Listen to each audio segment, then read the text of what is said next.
In the Star Trek universe, the Prime Directive is one of the guiding principles of Starfleet, but they have admitted it does not apply all the time.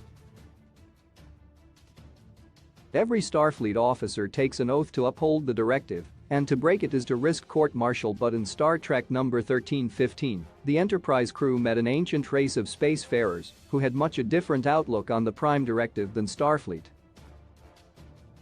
The Prime Directive, or General Order 1, is perhaps the most important rule in Starfleet.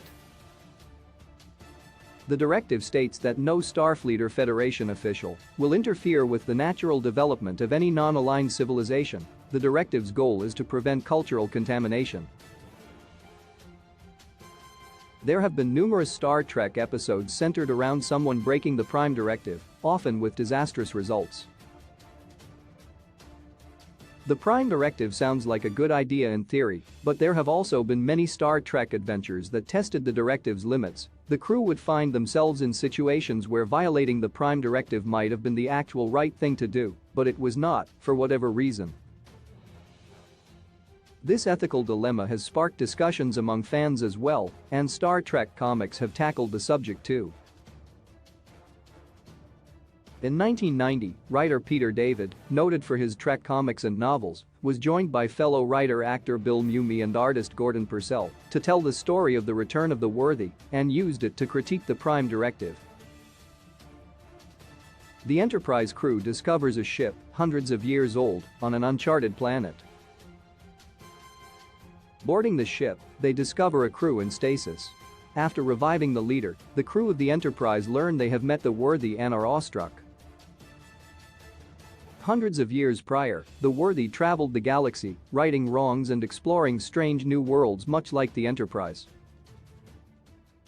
After they disappeared, legends and myths about them spread through this section of the galaxy. Many civilizations and cultures, even the Gorn, respect and revere the worthy, and the Enterprise crew are no different.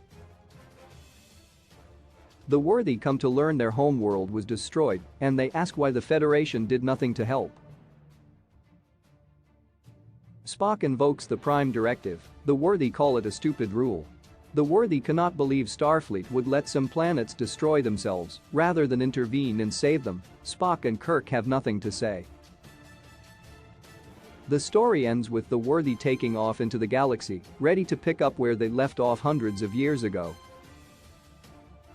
Why Prime Directive isn't always useful on paper. The Prime Directive sounds like a good idea, but this story proves that is not always the case, laying out solid reasons as to why.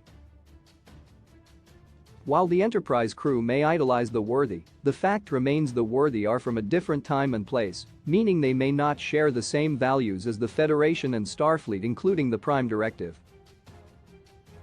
And their own homeworld made a case for violating the directive. They point out Starfleet has the power and technology to save entire worlds, and yet they choose not to over a stupid rule. This is too much for the worthy, but Starfleet sees no problem with it. At the story's conclusion, the worthy return to exploration, and it is almost certain they will break the Prime Directive somewhere along the way. Kirk and Spock allow the worthy to do so and make no moves to stop them, perhaps implying their feelings on the Prime Directive as well. Despite the worthy's misgivings about it, the Prime Directive has been paramount to Starfleet, and it can be argued it has helped boost respect for the organization. Yet one Star Trek comic pointed out that maybe Starfleet knows the Prime Directive does not always work.